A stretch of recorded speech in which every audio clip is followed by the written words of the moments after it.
се чувствувам прекрасно тука во семејниот двор на семејната куќа од семејството Тришовски во Кичево.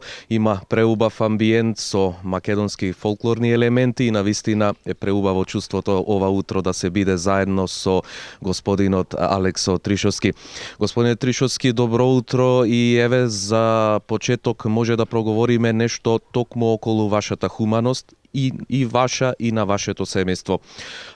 Пред околу 2 недели вие заедно со вашето семејство организиравте, мислам дека беше 9-ти поред хуманитарен концерт. Ајде да проговориме на почеток нешто токму околу последниот хуманитарен концерт.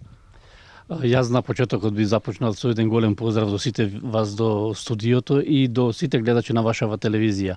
Како што веќе кажавте, значи за хуманитарноста, како и напомнавте 9-ти поред хуманитарен концерт кој што беше наменет за манастирот кој што ќе се почнува сега во селото Поповјани, беше, накратко ќе кажам, еден од најуспешните концерти кои што досега ги имаме организирано.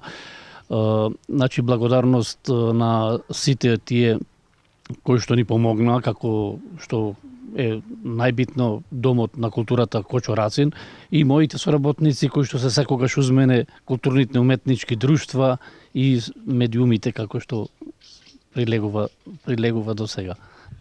Господине Тришовски, долги години вие сте познат по вашата хуманост и во Кичево, меѓутоа и на почетокот, како што кажав, и надвор од нашиот град. Може ли еве да се подсетиме каде се имате помогнато досега преку организирање на вакви хумани концерти, каде што се собираат средства и потоа истите ги донирате каде што е потребно, и какво е чувството кога се помага некому? Какво е вашето чувство и чувството на вашето семејство кога дознавате дека сте успешни во овој дел од вашиот живот?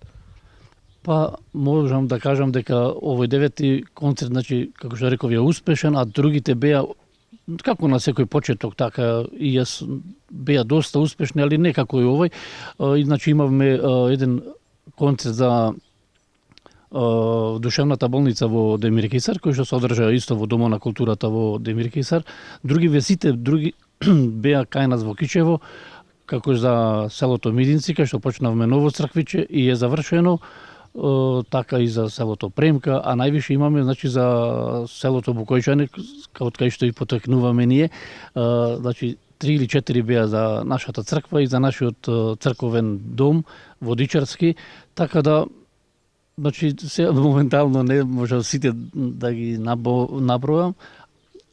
Пак имаше и други овие хуманитарни дела кои што се со децава со посебни потреби, а и военно и за други хумани дела кои што имаат народов проблеми за деца, за домаќинството, а тие се ситни работи, не мора да ги набројуваме, не.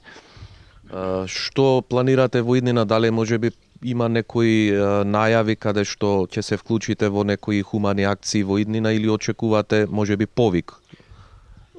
Вака, значи имаме еден повик од селото Атишта за голема Богородица да направиме еден како вашар, така да го наречам, кој што години се имат одржавано, а за 2 години така имат замрено, пак сега беа луѓето теравме муабет за да мојава група Нотабен Тришо со моите деца и со нивните, мислам, со нашиве музичари да направиме една голема организација за да се собере што повеќе народ, да собереме некое денерче и да можеме да се препокрие црквата во селото Атишта, кое што, како што кажа од црковниот одбор, е при крај за реновирање, за препокирање нашински кажано. Сигурно дека ќе успеете и во оваа ваша намера, бидејќи искуството ваше досега кажува дека сте успешни, дека навистина многу помогнавте во реализација на сите оние работи кои што беа потребни, а сите тие луѓе нели се обратија токму кај вас за помош. Ние денеска, господине Тришовски, освен за хуманоста, ќе зборуваме и за сите други ваши активности, способности кои ги поседувате. Јас се предлагам во продолжение нашиот разговор да го продолжиме околу народните носи. знам дека сте страстен љубител на народните носи, не само од кичевијата, туку и од цела Македонија.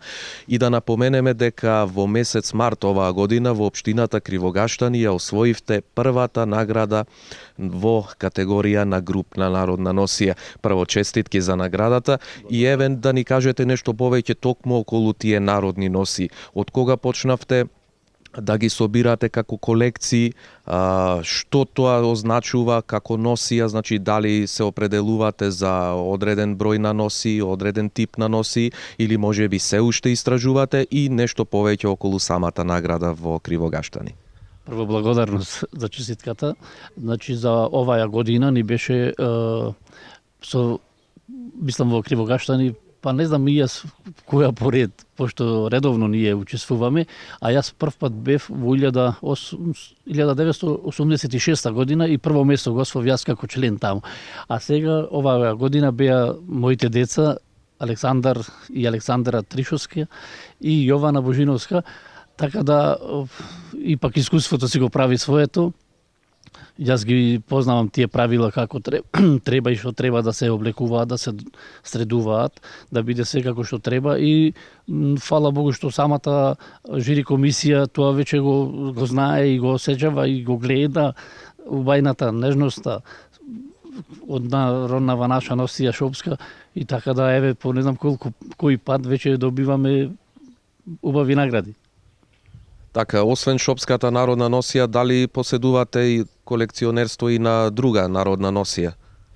Право да ви кажам, сакав да почнам да ја набавува и другиве народни носи, али за жал немам више место кај да ги чувам. Преполни се шифонјерите од тие работи и така планира прво да обезбедам простор, па после ќе набава секако нешто.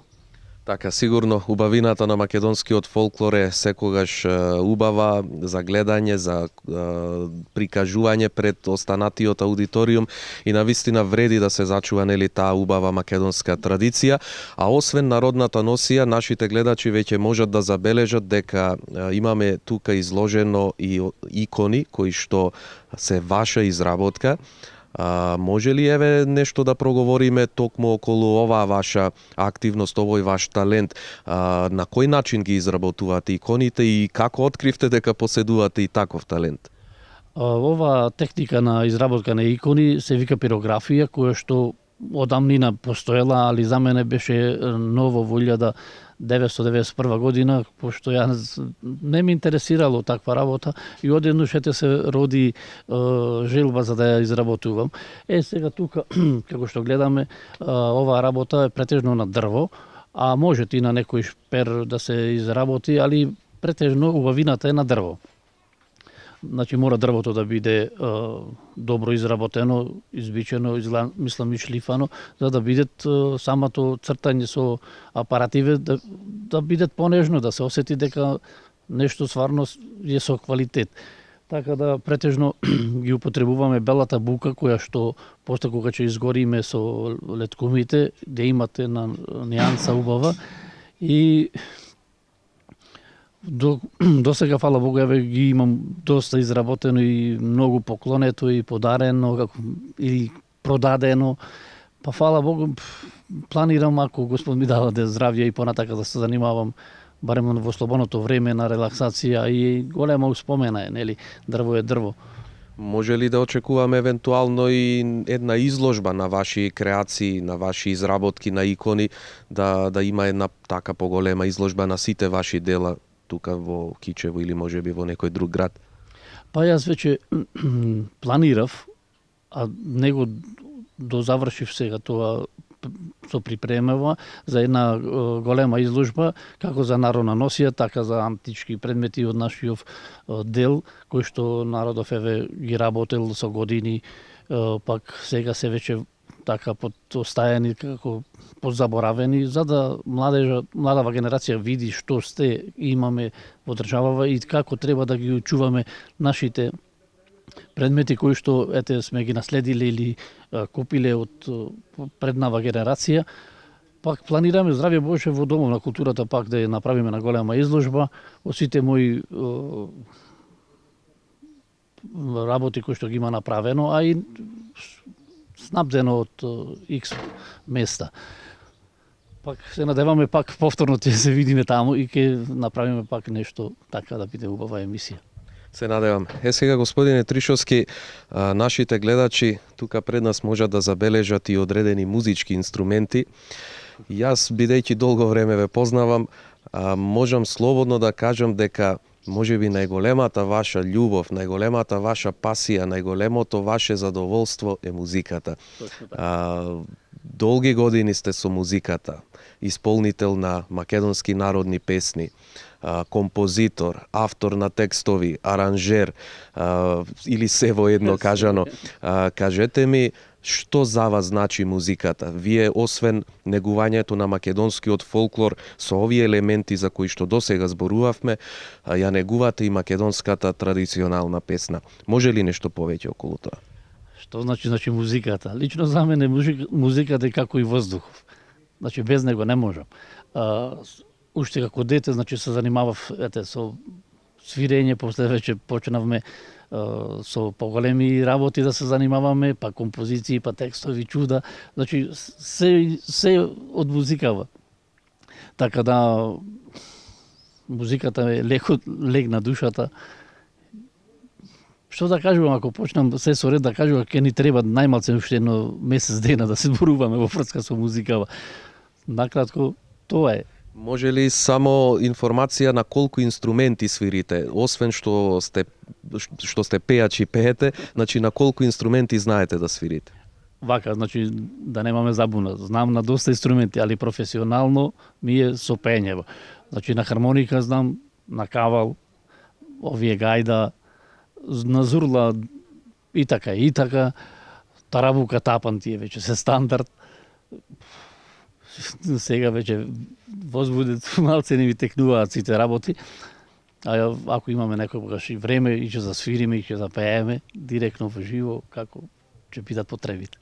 И да спомнеме дека освен вие, речиси и целото ваше семејство е музички активно. Вашиот најстар син Христијан, веќе добро познат на македонската, повеќе можеби и поп естрада, меѓутоа и во фолк водите доста активен. И се разбира и вашите близнаци Александар и Александра, и тоа можам да речам сите и музички образовани. Да, фала му на Бога, значи Христијан више дипломира за соло пејач. Александар сега е на саксафон во Средно музичко училиште во Струга. Александра е и та талентирана, мислам, доста, и за неа мисла не му треба музичко школу, таа од Бога премногу, значи талентирана. И фактички цело моје семејство сме на некој начин заразени со музичкиот вирус. Тоа е прекуден овдека урнебес. Значи, кој свири, кој пее, значи, све по нешто се дешава во секој ден, вие во кајнат. Господине Тришовски, тука сме некаде веќе при крајот со нашиот разговор. Јас само сакам да напоменам дека и покрај сите овие активности ваши, кои што се надевам дека ви исполнуваат целосно, има уште еден дел од вашиот живот каде што сте посветен, тоа е пчеларството. Знам дека доста време посветувате и на овој вид на активност, или да го наречам хоби, можеби ваше, меѓутоа можеби малку повеќе и околу таа работа во некое наше наредно видување, во некоја наша наредна средба. Јас ќе ви посакам многу успех понатаму на сите полиња кои што ги опфативме денес со нашиот разговор и се надевам дека и понатака ќе бидете успешни, дека ќе се видиме со некои други ваши активности и моменти кои што ќе бидат сигурно интересни за сите нас. Секако, значи голема благодарност до вас и поздрав повторно до сите гледачи. Баш ми беше мило кој што овие чувства не може да ги кажам се со зборови.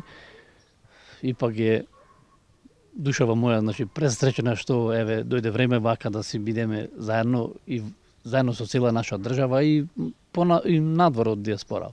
Дали можеби вашите деца, вашите наследници ќе наследат некој дел од сите овие ваши активности, еве станува збор токму за изработката на иконите или еве и на музички план?